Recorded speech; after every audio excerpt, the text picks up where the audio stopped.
Okay, we are live. So today we have our regular Q&A session with students interested in Google Summer of Code. We have several students on the call as well as few mentors. Just to update a bit about the program, yesterday Google Summer of Code has been officially opened for student applications. So whomever is interested in the Jenkins project, we recommend to start submitting applications earlier so that you have more time to polish them. And yeah, we still have more than 2 weeks to finalize these applications. So I think we can just proceed with questions and answers.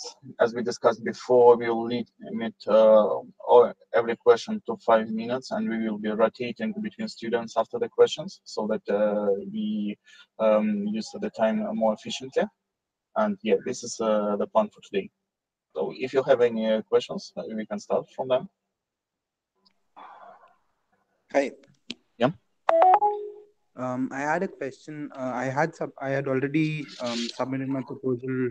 I mean, I showed it to you through the Gitter chat. Mm-hmm. Now, what is the next step I have to do? Should I submit it to Google, or should I wait for your comments? And So you can edit your proposal after submitting, right? What Mhm. we recommend is once you address the first feedback, I will do my best to provide more comments in 1 or 2 days. Then yeah, you just submit it, and then I recommend to continue the discussion so that you can improve your proposal. And maybe a few days before the deadline, you can just upload the final version. But in any case, you will already have a stake in the ground, so that if something goes wrong, you already have an application. Mhm. So this is how we recommend approaching that. Okay. Mhm. Okay, next question.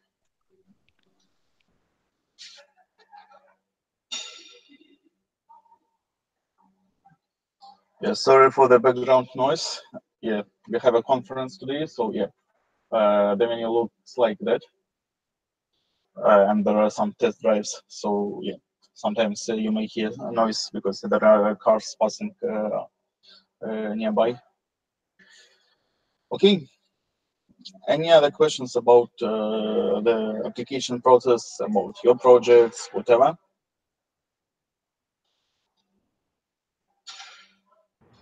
Yeah, so like I would like to know that whether like the submitted proposals like by the students will be like selected by the mentors of a particular project or the mentor of the whole community, like uh, Okay. it will be displayed to the whole community and all. Yeah, so how it usually happens, yeah, once you submit your proposal on April 9th, we as an organization, we will see all the proposals and we will start reviewing them as an organization. So it means that we have 25 potential mentors or so. All of them will have access to your final proposals. All of them will be able to comment. All of them will be able to flag your proposal and to say that I'm interested in mentoring this project and the student. So yeah, this is the first step. And of course, we will filter out proposals which are not relevant, etc. And then we will have meetings with mentors in order to define how many project slots we want to request this year. So as an organization, our first objective is to send two numbers to Google. One number is minimum number of projects we want to have, and another number is maximum number. So we send these two numbers, and then Google reviews the application, reviews applications from other organizations, and then returns us only one number of projects we're eligible to take this year. So we will get at least one project. It's not guaranteed that we will get a minimal number of projects, but yeah, we will get a number. And after that, we will start forming the mentorship teams so that, yeah, we will take proposals, we will work with mentors. As we discussed, for each project, we expect to have at least two mentors. And our objective will be to form these teams. So once we form these teams, we will submit this information to Google, and on the day of final announcement, yeah, this information will be published. So this is the process. Okay. Thank you. That's why it takes 1 month, because yeah, there is a lot of background work happening. But yeah, really, it's organizations who select project proposals. Okay. Mm-hmm.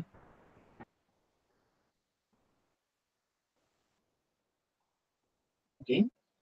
Any other questions?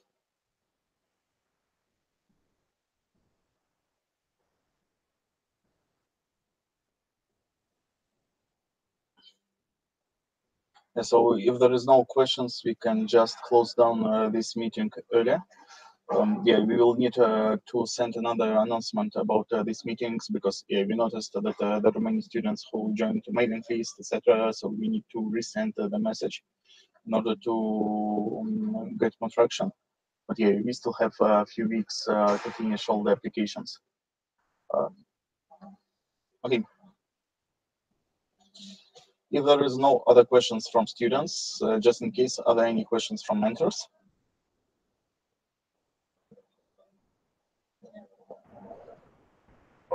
Yeah, okay. So, sir, one more thing that, Mhm. like, sir, had you gone through, the proposal, like, you had said that you will just, have a look on my proposal and just see my replies to your comments, and after that we'll be having discussion. So, Yeah. like, have you gone through, or else, like, it Not would yet, take over sorry. this? Oh, Yeah. yeah, So okay. yeah, I'm trying to help as much as I can. But yeah, really for advanced builds discarder, it's rather Martin who would be the main contact.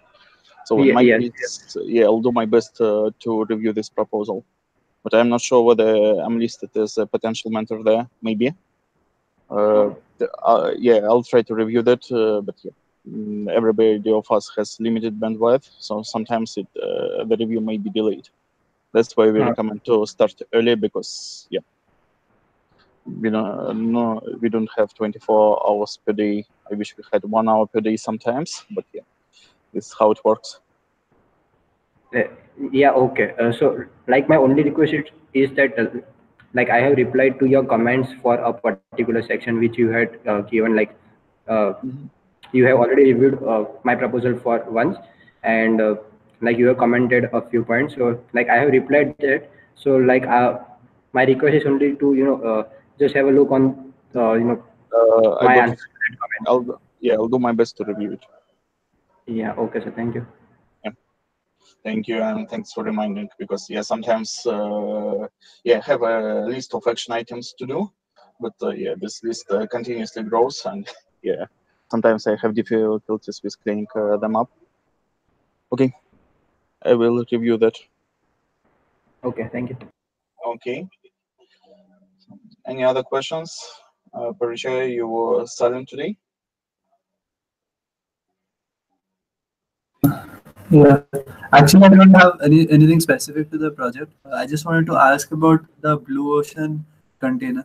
Actually, I wanted to connect with the like communicate remotely with the container. So, like I was trying to SSH, but by default they do not support SSH. The Mhm. Docker does not support SSH. We need to port forward that. So, I just wanted to know what is the correct way to do that. Yeah, so the correct way to do that is docker exec command, because how it usually happens, you start the container, and there is a Okay. command which allows to execute arbitrary execution there. Okay. Just a second, I'll probably screen share for a second.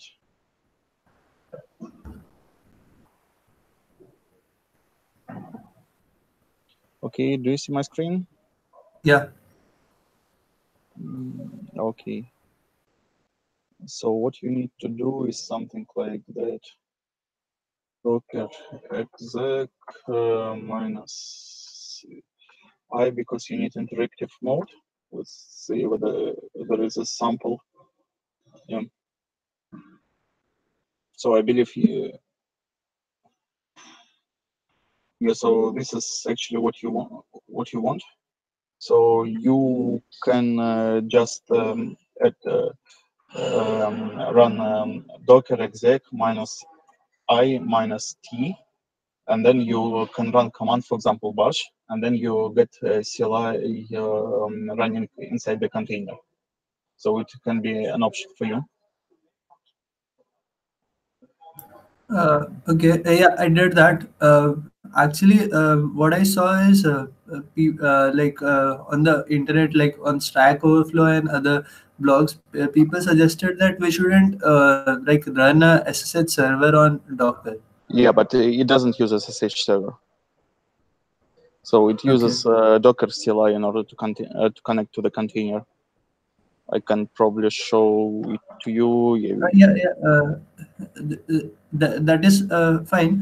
If I want to use Jenkins CLI, we need to communicate with some method, right?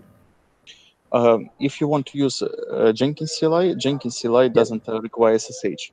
So Jenkins CLI has multiple options, and one of the options is to connect over HTTPS, and this is the recommended that I'm option. able to do. Sorry? Over HTTP I was able to do with my authentication credentials, but I just want to know if SSH, why wasn't SSH working? Like in this website, the SSH is like the procedure is given, but it works on if I'm running on a local instance, but it doesn't when I am running on a Docker instance. So Right. it's mostly because my Docker hasn't forwarded the SSH port. Yeah, right. But this one, even if you use SSH here, here you don't connect to SSH server in Docker. Here you connect to Jenkins, because Jenkins runs this SSH server, and you just connect to the port configured on the Jenkins side. So you need to configure your Jenkins instance to have this port fixed. Then you expose to this port using -p option in Docker, and then you can connect. So you don't need to run SSH server, even if you want to use SSH mode here. But actually, maybe it's missing in the documentation. There is not only SSH mode, but there is also HTTP mode. So yeah, by default, HTTP mode is used, and this is what I recommend to do. Okay. Yeah. So if you expose web interface, HTTP mode should be working well. Okay. But is HTTP mode as secure as SSH?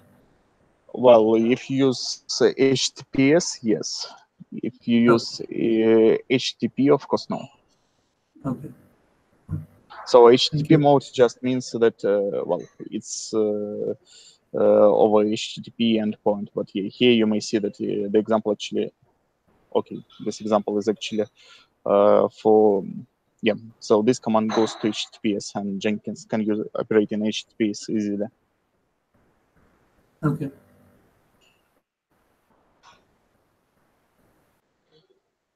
Okay. Does it answer your question? Yeah, it does. Okay.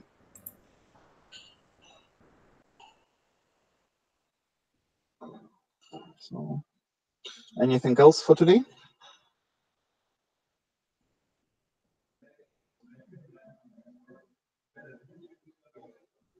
If no, I'll just close down the meeting, and yeah, we have another one tomorrow at 4 p.m. UTC. So yeah, if you have any questions, etc., please join that meeting. And yeah, thanks a lot for your time. Oh, by the way, we have another student on the call, so maybe he has something. Okay, he left. So yeah, I guess there is nothing else to discuss today. And yeah, in such case, thanks a lot for your time, and yeah, see you tomorrow or next week. Sure, thank you. Bye. Okay, bye. Thank you.